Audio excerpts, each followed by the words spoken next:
¿te consideras una buena persona? Sí, se trata de una pregunta simple, pero responderla exige pensar un poco.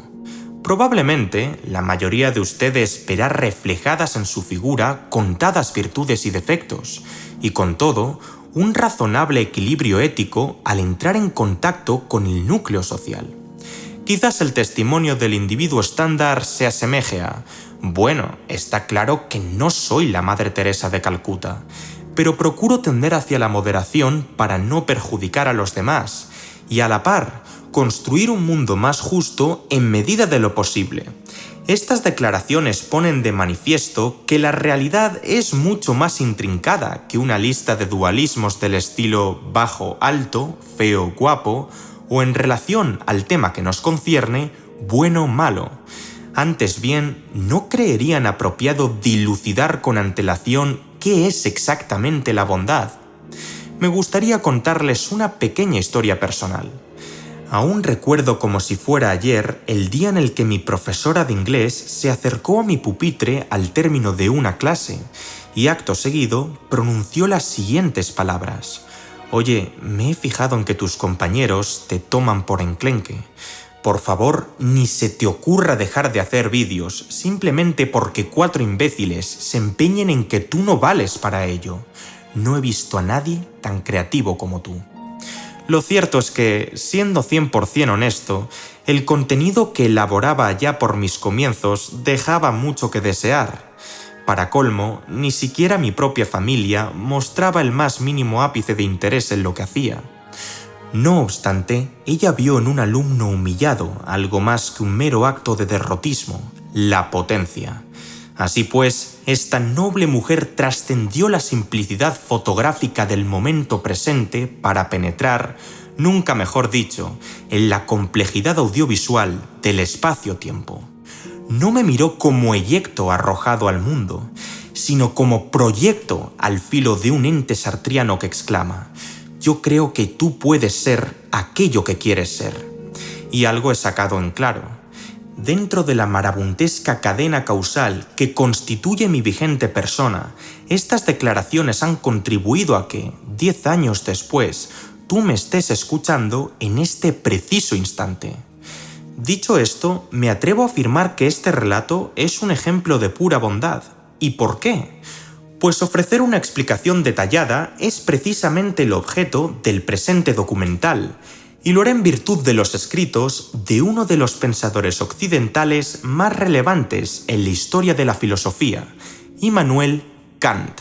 Sin más preámbulos, demos comienzo al espectáculo. La dicotomía típica en lo que a la elección humana se refiere contrasta los fines favorables, véase, multiplicar el patrimonio personal, con los fines correctos, véase, ayudar a alguien necesitado. Dado que el autor consideraba al bien un derecho superior con respecto al placer, los propósitos del primer tipo eran para él moralmente irrelevantes, esto es, se encuentran fuera del espectro de la moral.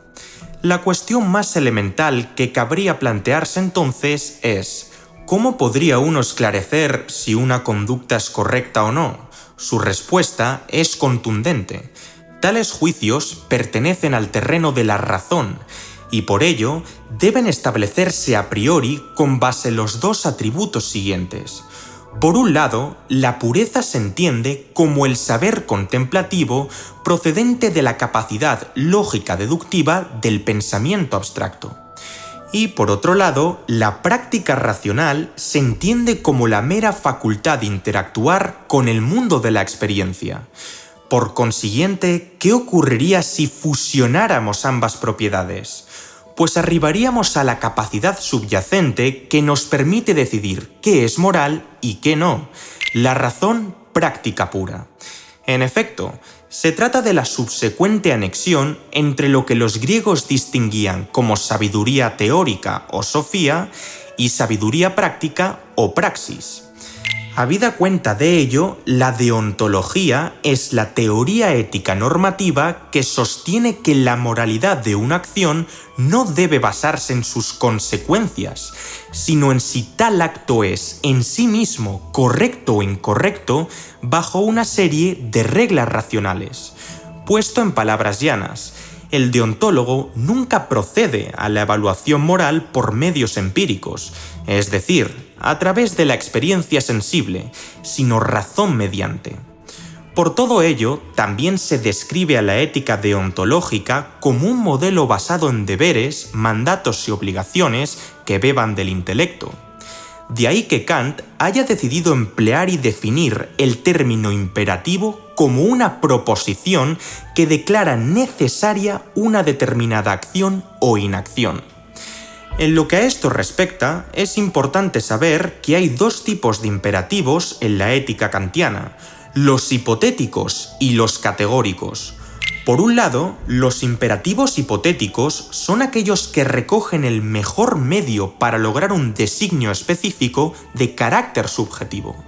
Por ejemplo, si una persona desea saciar su sed, aprobar matemáticas o tonificar su cuerpo, deberá adoptar como reglas beber agua, estudiar la asignatura y adoptar un estilo de vida saludable, respectivamente. Realizar estas acciones será de obligada materia si lo que uno busca es ver tales objetivos satisfechos.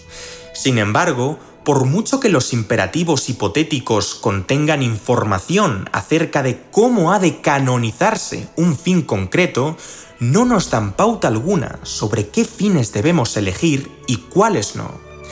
Es aquí donde entran en juego los imperativos categóricos. A diferencia de los anteriores, estos preceptos denotan un requisito absoluto e incondicional que debe ser obedecido en todas las circunstancias y se justifica como fin en sí mismo. A saber, constan como mandamientos que dictaminan el conjunto de las expresiones conductuales dignas de ser exteriorizadas sin reparo a una situación concreta. Según el filósofo, el imperativo categórico es el verdadero núcleo de las acciones morales. Por muy sencilla que pueda parecer, dicha intuición ha generado un impacto muy significativo en los conceptos legales y políticos de los derechos humanos. Una vez mencionado el terreno conceptual de la deontología kantiana, es hora de profundizar un poco más en la argumentación del prusiano en pos del imperativo categórico con miras a los supuestos radicales que constituyen el estilóbato del templo. Por un lado, la primera premisa básica que defiende el autor es que el bien supremo debe ser tanto bueno en sí mismo, esto es, portar el bien como cualidad intrínseca, como por entero, esto es, que la adición de esa cosa nunca empeore éticamente una situación. Por lo general, aquellas cualidades que se consideran popularmente buenas, perseverancia, inteligencia, belleza, placer, etc., no cumplen con estas dos condiciones. Verbi gracia. ¿Qué sucede cuando el placer procede de un jefe narcisista con ansias de poder que tortura psicológicamente a sus empleados? ¿Hay algo más absurdo que un político insistiendo en el error solo por cuestiones propagandísticas? Es más, ¿cuál es su parecer con respecto a los campos de concentración del régimen nacional socialista? ¿No son acaso lugares en los que el ser humano ha dado rienda suelta a su inteligencia con la intención de maximizar retorcidamente el sufrimiento del prójimo? Por ende, Kant afirma que nada en el mundo puede concebirse como bueno en sí y por entero, nada excepto una sola cosa, la buena voluntad. De buenas a primeras, la reacción más común es mostrarse escéptico ante tal aserción, ¿no creen? A fin de cuentas, no son pocas las ocasiones en las que, por muy buenas que sean las intenciones del hombre, acaba por empeorar el status quo del objeto o sujeto que pretendía mejorar en primera instancia. No obstante, ahí reside la clave. Independientemente de las catastróficas desdichas que genere, una intención pura hacia el bien es inherente e incuestionablemente buena. Véase, una madre sobreprotectora que traspasa los límites sanos de vigilancia al considerarlo de vital necesidad para su hijo. Viceversa, carece de sentido catalogar como moralmente admisible un acto motivado por el deseo de causar daño a una persona inocente que deriva paradójicamente en buenas consecuencias. Véase, un hater frustrado del canal que deja un comentario cargado de odio infundado y con ello contribuye positivamente a los metadatos del vídeo. Acorde al pensador, una persona que actuara siempre respetando a la ley moral en virtud de un sentimiento de deber terminante no podría ser catalogada como mala. En el peor de los casos, torpe, ingenua o inconsciente, pero nunca mala. Así pues, Immanuel Kant expresó su pronunciada insatisfacción con la filosofía moral popular de su época, alegando a su inherente incapacidad para superar el nivel de los imperativos hipotéticos. Sin ir más lejos, un consecuencialista en su rama egoísta alegará que una acción concreta es mala no porque sea reprobable como tal, sino porque no maximiza su propio bienestar. En otras palabras, tal individuo buscaría que su satisfacción neta agregada en la interacción fuera lo más alta posible. Para ilustrar este punto, supongan que un tipo celoso decide matar a su expareja a modo de venganza. En suma, su modus operandi está planeado al milímetro. Se acerca hasta su casa de noche, pone el silenciador y el cargador a su arma y sube hasta la puerta de la potencial víctima. Sin embargo, justo antes de llamar al timbre, una sensación interna de incomodidad le perturba tanto que acaba por abandonar su pesquisa. ¿Y si me sentencian a pena perpetua tras cometer el asesinato? Es mejor que recule. Concluye con resquemor. En tal caso, ¿podría alegarse que esta persona ha actuado desde un sentido moral? No. El motivo por el que no ha ejercido tal atrocidad es simple y llanamente una estimación subjetiva de que los riesgos superan a los beneficios potenciales. Sí, el acto beneficia a ambos, pero este no forma parte de una voluntad bien intencionada, sino puramente egoísta. Siguiendo la misma línea, ¿qué podría justificarse del consecuencialismo en su versión utilitarista?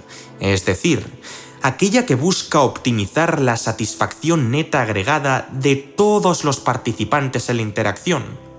Pues consideren esta vez una variante del famoso trolley problem. Imaginen que un tranvía sigue pacíficamente su recorrido usual cuando, de repente, el conductor presencia algo insólito. Hay 5 personas atadas de pies a cabeza en las vías. Lamentablemente, el tiempo de reacción desde que percibe dicho estímulo hasta que el tren se detiene por completo es insuficiente como para no arrollarlas.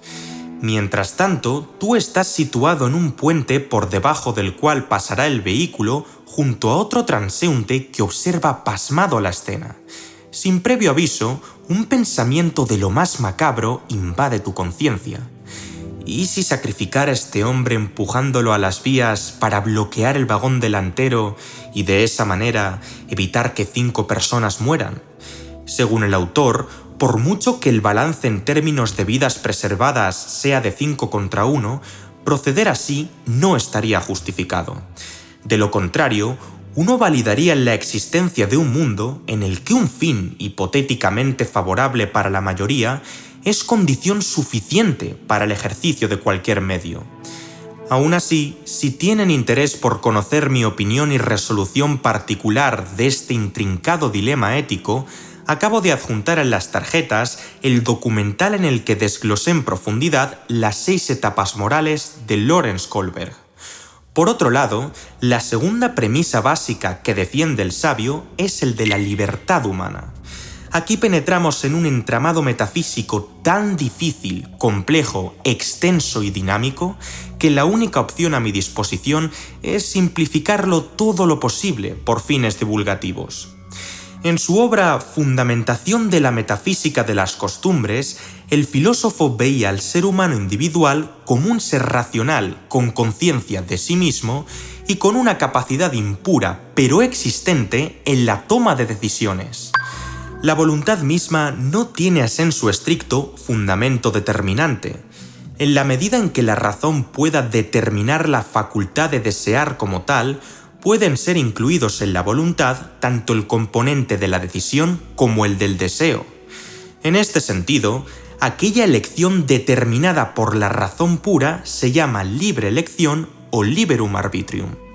En contrapartida, aquello que pueda estar determinado únicamente por la inclinación, esto es, estímulos sensibles, sería una elección animal o arbitrium brutum. Empero, la elección humana puede quedar afectada por los impulsos, mas no determinada. Por ende, aparte de ser una habilidad adquirida por la razón, la decisión no es en sí misma pura, pero puede aún estar determinada por una voluntad pura.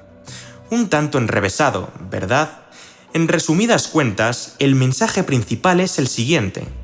A pesar de que el ser humano no logre siempre actuar con base en sus principios, valores y creencias, dada la presencia de ciertos deseos y emociones que se interponen en el cálculo racional, sí tiene la capacidad de advertir los segundos en aras de tender hacia la pureza voluntaria y de ese modo hacer acopio de la razón práctica pura.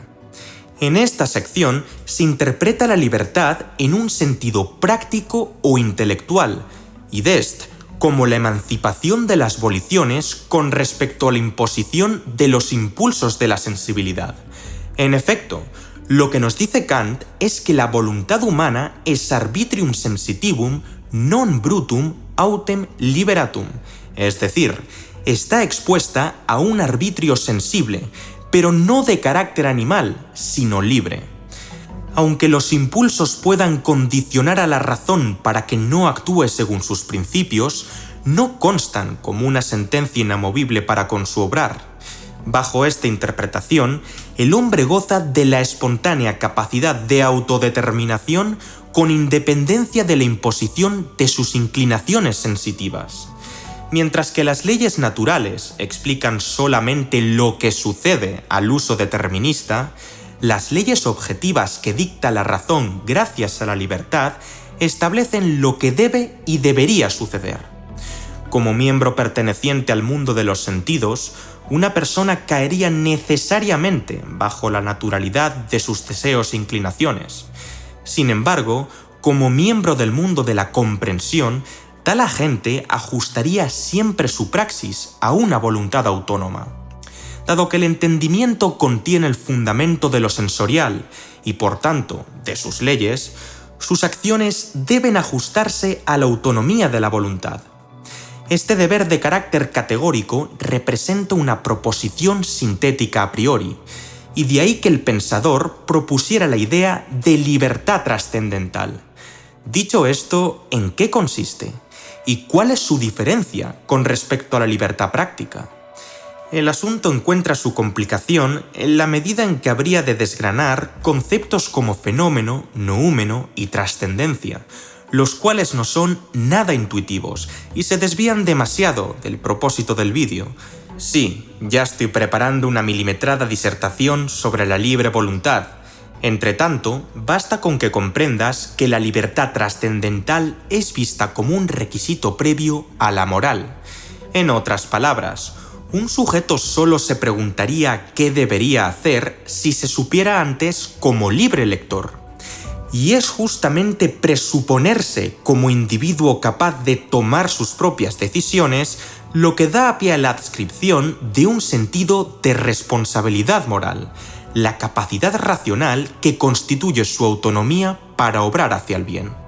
Si un sujeto moral sintiera apetencia por conducir a altas velocidades, poner los cuernos a su cónyuge o agredir a su archienemigo, su voz interior le comunicaría: no seas irresponsable. Has de respetar las normas de circulación, el compromiso con tu pareja y la integridad física del tercero. Y quizás no logre aplicar a rajatabla su código racional en alguna de estas situaciones, pero bien sabría entonces que su obra no ha sido la correcta, que el resultado podría haber contribuido a un estado de las cosas más justo, armónico y favorable si hubiera hecho caso a su conciencia. Eso es lo que le hace humano. Avancemos ahora hacia las columnas de la deontología kantiana con objeto de comprender mejor las características de aquellos mandamientos que han de regir la voluntad humana. A la postre, sería apropiado matizar algo al respecto. A pesar de que el prusiano sí expresa su rechazo hacia ciertas prácticas concretas que se irán exponiendo a lo largo del discurso, el autor no pretende decretar explícitamente lo que está bien y lo que está mal per se, sino más bien esbozar un marco moral, es decir, dar forma al recipiente de la moralidad sin verter contenido en él. Puesto en palabras llanas, ¿qué condiciones tendrían que cumplir las máximas que guían el comportamiento humano? Así pues, el pensador realizó 4 formulaciones del imperativo categórico con las que pretendió dar respuesta a tal disyuntiva, aunque yo he decidido sintetizarlas en 3 por simplicidad y elocuencia. Vamos allá. Kant concluye que una proposición moral verdadera debe no estar ligada a ninguna condición particular, ni tampoco la identidad y los deseos de la persona que realiza la deliberación moral. Dicho de otro modo, una máxima deontológica debe implicar una absoluta necesidad, a saber, ha de estar desconectada de los detalles físicos singulares que rodean dicha proposición, de suerte que pueda aplicarse a cualquier ser racional. De ahí se derivaría la primera formulación del imperativo categórico: obra solo según una máxima tal que puedas querer al mismo tiempo que se torne ley universal. Otra enunciación estrechamente vinculada a la que acabo de mencionar hace referencia a la naturaleza. Debido a que las leyes naturales son universales por definición, el imperativo categórico también podría expresarse como procede: actúa como si las máximas de tu acción se convirtieran a través de tu voluntad en una ley universal de la naturaleza. En lo que a esto último respecta, tenemos el deber perfecto de no actuar según preceptos que resulten en contradicciones lógicas cuando se intentan universalizar. Por ejemplo, la proposición moral «está permitido robar» supondría una contradicción al devenir general, porque la noción del robo presupone la existencia de la propiedad privada. Pero si todo el mundo empezase a robar, entonces la propiedad acabaría desapareciendo. Otro caso bastante ilustrativo concierne al engaño de cualquier clase. ¿Es legítimo que una persona pida dinero prestada a otra sin la menor intención de devolverlo cuando le ha prometido justo lo contrario? Nuevamente, esto supone un absurdo, puesto que, en caso de que esa mentira tornara universal, ningún banquero, inversor o prestamista cometería de nuevo el error de financiar al solicitante. Claro, si todo el mundo mintiera, la misma fiabilidad lingüística y emocional que toma como premisa el mentiroso terminaría tarde o temprano en extinción. Ya nadie creería a nadie. Asimismo, un paradigma interesante proporcionado por el prusiano en su Metafísica de la moral es el de la pereza. ¿Qué pasaría con un hombre que, pudiendo atraer cuantiosos bienes tanto para él como para el núcleo social, cultivando sus talentos, opta en su lugar por disfrutar de todos los placeres de la vida al disponer vigentemente de todo lo que quiere? Pues apliquemos una vez más el principio de universalización. Si todo individuo con algún atisbo de genialidad dejara sin desarrollar sus dotes potenciales, ¿quién se encargaría de crear los lujos necesarios para que una sociedad subsista sin que sus habitantes trabajen? A modo de síntesis, la pregunta que uno ha de formularse es: ¿qué clase de mundo acaecería si una determinada máxima moral se generalizara? Según un gran número de autores, la presente formulación es un tanto más precisa y reveladora que la anterior. Obra de tal modo que consideres a la humanidad, tanto en tu persona como en la de cualquier otro, no simplemente como un medio, sino siempre como un fin en sí mismo. Grosso modo, el libre albedrío es el origen de toda acción racional. pero tratarlo como un fin subjetivo es equivalente a negar la posibilidad de la libertad en general. Dado que la voluntad autónoma es la única fuente de moralidad en lo que a las acciones se refiere, sería una contradicción con la primera formulación afirmar que una persona es simple y llanamente un medio para algún otro fin. Verbigracia, un amo que aseverase la legitimidad de la esclavitud, estaría violando el imperativo categórico, porque niega rotundamente la base que posibilita la existencia de un marco de actuación libre y racional. Esto es, anula categóricamente el estatus de una persona como fin en sí misma, y por lo tanto le roba lo peor que se le puede robar, su dignidad.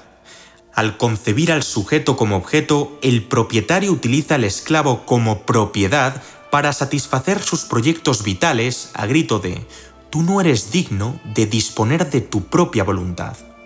Presten atención a la siguiente cita del autor. Todos los objetos de las inclinaciones tienen solo un valor condicionado a su presencia y existencia, pero están tan lejos de tener un valor absoluto para desearlas como fuente de las necesidades, que más bien debe ser el deseo general de todo ser racional el librarse enteramente de ellas. Así pues, el valor de todos los objetos que podemos obtener por medio de nuestras acciones es siempre condicionado. Los seres cuya existencia no descansa en nuestra voluntad, sino en la naturaleza, tienen un valor meramente relativo como medios si son seres irracionales, y por ello se llaman cosas. En cambio, los seres racionales llámense personas, porque su naturaleza los distingue ya como fines en sí, esto es, como algo que no puede ser usado meramente como medio. Las personas no son fines subjetivos cuya existencia tenga un valor para nosotros como efecto de nuestra acción, sino fines objetivos, a saber, cosas cuya existencia es en sí misma ya un fin tal que no puede ponerse en su lugar ningún otro cometido para el cual debieran ellas servir de aparato. Si todo valor fuera condicionado y por ende contingente, no podría encontrarse para la razón ningún principio práctico supremo. Entonces, de haber un imperativo categórico con respecto a la voluntad humana, sería fin para todos necesariamente y debería poder servir de ley práctica universal. El resultado de las dos consideraciones previas es que debemos querer máximas que puedan ser extrapolables y no atenten contra la dignidad propia ni la ajena. Con todo, Kant realiza una distinción entre dos términos clave para ilustrar la tercera formulación del imperativo categórico, autonomía y heteronomía. Atendiendo a su respectiva etimología, uno puede percatarse de que las dos palabras son antónimos puros. El componente nomos, que significa ley, es compartido por ambas, mientras que autos significa propio y heteros significa otros. Por lo tanto, se dice autónomo a quien se otorga sus propias leyes y heterónomo a quien se adscribe a las leyes de otros. Ya no es suficiente con que uno siga la conducta correcta y se abstenga de tratar a las personas como medios, sino que el hacedor se autodemande esa misma conducta. Claro, sería igualmente bondadoso que un niño pasara la tarde en el hospital junto a sus abuelos porque sus padres le han obligado, con respecto a otro que lo hace por el genuino deseo de aliviar su estancia. De ahí se deriva el concepto de autolegislación en virtud del adagio, obra de tal modo que tu voluntad pueda considerarse legisladora universal. El escenario materializado, si el nieto forzado es tal legislador, sería muy distinto a si lo fuera el nieto compasivo, pese a que se cumplan en ambos casos las dos primeras formulaciones. A grandes rasgos, la implicación directa es que cada quien debe imponerse y cumplir preceptos universales a través de la razón. Aún así, ¿significa esto que uno tenga la potestad de ejercer una autocracia en función a lo que ellos crean bueno? En absoluto. He aquí una formulación alternativa a modo de entablamento que adquiere especial incumbencia al insertar la dimensión social en la matriz moral, el reino de los fines. Dado que una voluntad verdaderamente autónoma no estaría sometida a ningún interés específico, debería regirse únicamente a las leyes que ella misma dictamina, pero considerando al mismo tiempo a tales mandatos como si estuvieran ligados a otros sin cercenar la libertad de los demás. De lo contrario, no serían universalizables, y con ello, normas merecedoras de gobernar la conducta. Es así como el filósofo presenta la noción de un hipotético reino en el que todas y cada una de las personas se consideren como fines y accionen por normas que contribuyan a la concordia social. En este sentido, el hombre tiene el deber perfecto de no actuar según aquellos principios que germinen estados de naturaleza incoherentes, así como el deber imperfecto de no actuar según aquellas máximas que conduzcan a situaciones inestables o muy indeseables. Llegó el momento de la verdad. ¿Es la deontología un enfoque inexorable ante todos los problemas latentes en el mundo real? A lo largo de esta media hora, han tenido la oportunidad de apreciar paradigmas que encajan muy bien vis-a-vis de la arquitectura moral del prusiano. Aún así, creo apropiado mencionar a continuación una batería de casos en los que la ecología de las premisas anteriores es puesta en tela de juicio. Por supuesto, sin pasar por alto que existen otros encuadres deontológicos, aparte del kantiano, que pretenden dar solución a las próximas problemáticas. Ya hemos visto que el derecho a engañar no debería reivindicarse, porque quebrantaría la posibilidad de fraude al devenir universal y negaría el estatus de la persona engañada como fin en sí mismo. Por ende, el filósofo descartaría la mentira sin importar el motivo, el contexto o las consecuencias anticipadas. No obstante, si un sujeto moral toma al pie de la letra la máxima de la verdad, ¿no sería acaso susceptible de engendrar respuestas tanto bizarras como cuestionables? Supongan que una persona se encuentra tranquilamente junto a su madre en la cocina de su casa cuando se percata de que hay ruidos en la parte trasera de la vivienda. Tras salir por la puerta de atrás, es asaltado por sorpresa por un ladrón que coloca un arma en su cabeza mientras le susurra al oído: «Estás solo». Pues bien, acorde a Kant, ni siquiera el hecho de que la intención del individuo en esta ocasión tan especial sea salvar una vida es excusa para mentir, y la totalidad de la culpa recaería sobre el asaltante. Evidentemente, dicho veredicto es más que discutible. Asimismo, les invito a reformular el problema del tranvía en su versión original. Asuman esta vez que la única alternativa para salvar a los 5 civiles atados a las vías es que el conductor desvíe el vagón del ferrocarril a una vía muerta, provocando con ello un desafortunado incidente. Una persona atrapada en el carril secundario perdería la vida. Habida cuenta del percance, ¿creen que lo correcto sería bifurcar la trayectoria del vehículo para reducir el número de fallecidos en un 80%? ¿O dejar que siga su curso y mueran 5 personas? Les puedo asegurar que no son pocos los que se decantarían por la primera opción. En suma, el autor aplica su imperativo categórico a la polémica cuestión del suicidio. Un hombre reducido a la desesperación por una serie de infortunios vitales, pero todavía en posesión de su razón, podría cavilar si quitarse la vida o no sería contrario a su deber para con él mismo. Así pues, se pregunta si la máxima de su acción se convertiría en una ley universal de la naturaleza, y confiesa: «Desde el amor propio tomo como principio acortar mi vida cuando su continuidad amenaza más mal con respecto a la satisfacción que promete». Trátese ahora de saber si tal principio del egoísmo puede ser una ley universal.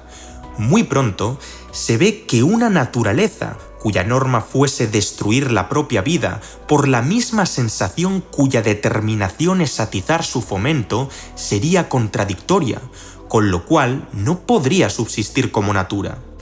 Por tanto, tal máxima no puede realizarse como ley natural universal, y por consiguiente anula por completo el principio supremo de todo deber. Nuevamente, basta con aplicar un testimonio aislado para darse cuenta de que, como bien declaró aquel proverbio anglosajón, "The devil's in the details". En junio de 2017, la cadena de televisión NHK se encargó de grabar y publicar uno de los documentales más vistos en ese año, titulado "Ella eligió la eutanasia". En él se reportó la historia de una mujer japonesa de 51 años con atrofia multisistémica, acompañada a Suiza por su familia con objeto de poner fin a los terribles dolores que sufría a diario vía suicidio asistido. Ahora yo les pregunto, ¿considerarían pertinente tildar la presente elección, el suicidio asistido, como ilegítima? ¿Cumpliría las propiedades del reino de fines que emana de la tercera formulación? Y más importante aún, ¿no sería más cabal universalizar la subcategoría de suicidio asistido en aquellas circunstancias que aún en una serie de condiciones, en lugar de arrastrar casos como este al marco deontológico? En definitiva, ¿hasta qué punto ser fieles a una ley sin atender a las particularidades de su objeto implica caer en la ingenuidad del pensamiento binario? Lo dejo a su criterio, pues se trata de un tema muy extenso y delicado. En definitiva, el marco moral de Immanuel Kant ha sido uno de los más revolucionarios en los últimos siglos, pues ofrece un sistema en virtud del cual el individuo no se proyecta a sí mismo como mero padecedor, sino como un hacedor dotado de responsabilidad, intencionalidad, compromiso y raciocinio, en tanto en cuanto posee un arsenal estatuario que le permite actuar con lealtad y de ese modo trabajar por construir un mundo mejor. Y sí, ya tienen suficiente conocimiento de causa para valorar en qué medida se amolda a lo descrito el bonito gesto por parte de mi profesora de inglés. Desde luego, yo le estaré eternamente agradecido. No obstante, los tres últimos paradigmas llevan al sujeto pensante a otra duda tan recóndita como evidente. ¿Pueden ser las consecuencias de una acción concreta más determinantes que los principios racionales en la esfera de la moral? Damas y caballeros, en caso de que el presente documental alcance la cifra de 6.000 me gusta y gran parte de la audiencia lo demande en la caja de comentarios, me pondré manos a la obra para elaborar una reflexión acerca del consecuencialismo, la otra cara de la moneda en lo que a la ética normativa se refiere. Por ahora, me despido con un pasaje del autor a modo de síntesis. La moral es una ciencia que no enseña a ser felices, sino cómo hemos de llegar a ser dignos de la felicidad.